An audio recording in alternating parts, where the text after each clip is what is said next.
sun right now, what you see is an EMV that's the size of the planet, of this planet. I'll refer to them by the name Dr. Norman Bergrun gave them when he discovered them in the rings of Saturn and wrote a book which he published in 1986, The Ringmakers of Saturn. Out of deference to him, I'll apply that name to them, EMVs, Electro-Magnetic-Vehicles.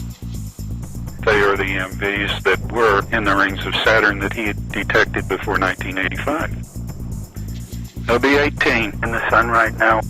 They're task-driven, and that's the number required. They're all the same, but you have to realize they can change size, and they are solid. Normally, EMVs are shy, but they are making a display for you, for the world. The EMVs have protected this world up until now, but the direction things have taken are considered counter-evolutionary, and you're on the threshold. The threshold will be crossed when these people start a program of global depopulation. That's humanity's call on this planet. Events have recently happened which are a precursor to implementing inhuman and monstrous designs. A number of people already know this, both on the inside of it and on the outside. These are objects I have an affinity with. I am interrelated with them. They do not have a consciousness like anything like human mind. And they react with the sun. They are necessary to providing a planet with what it needs to begin to be a seedbed for life, especially sentient life. They protect planets from discharges from their fusion star that have been so chosen for this cycle, this beginning. There is a fusion star, the sun, is a life-giving, necessary component, but at the same time, it can wipe out any good that's been achieved in a breath. And we are protected by them farming the energy in the sun, dispersing it, not allowing it to build up and be aimed towards the planets in our solar system in the form of coronal ejections, which will decimate a planet's side facing the sun when it hits instantly. There is an anomaly involved in how we can be in proximity with a fusion star and yet still survive to that image that we had to and enjoy the culture that we've reached and have that longevity to survive it. I can tell you a number of things about the patterns that these objects respond to. I can tell you energy sources, I can tell you a great deal, but the one thing that emboldened me was NASA's images of the objects in the sun.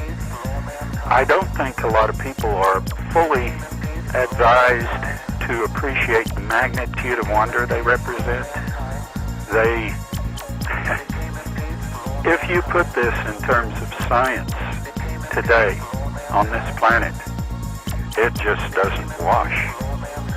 It can't be examined for what it is. It can only be ignored because conventional science has ignored anomaly and its meaning for so long. They have their own texture, and this just does not mix. How ETs may specifically refer to the EMVs is depending on the culture, but they are observed with awe. The physics that even ETs observe in many cases are not going to work in mankind on Earth's understanding. I mean, that's evident. Now, imagine something being so far advanced beyond that it's just as difficult for ET to comprehend as it is for mankind on Earth to comprehend ET technology at a certain level.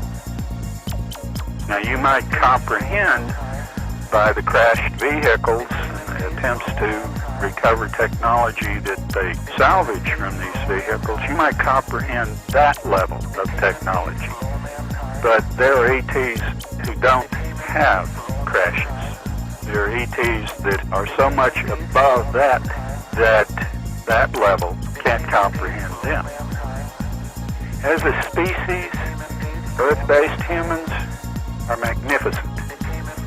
And I'm sure there's envy, and there's a certain amount of fear in communities from other places, people from other places. I sort of object to calling these aliens and speaking of them as if they were so removed from your reality. They're not. They're people from elsewhere. I was saddened to have to answer that ETs are indifferent. Long ago, having given up this experiment, still there are those among them that display their craft and retain a hope that what they possess will example better things are obtainable. But I found that there are contradictions in what contacts I've had with ETs in the last 30 years, that there's certain ambivalence there. I've commented that they were indifferent, but now it looks to me like they're stepping in on the side of mankind and offering information that can help save this planet.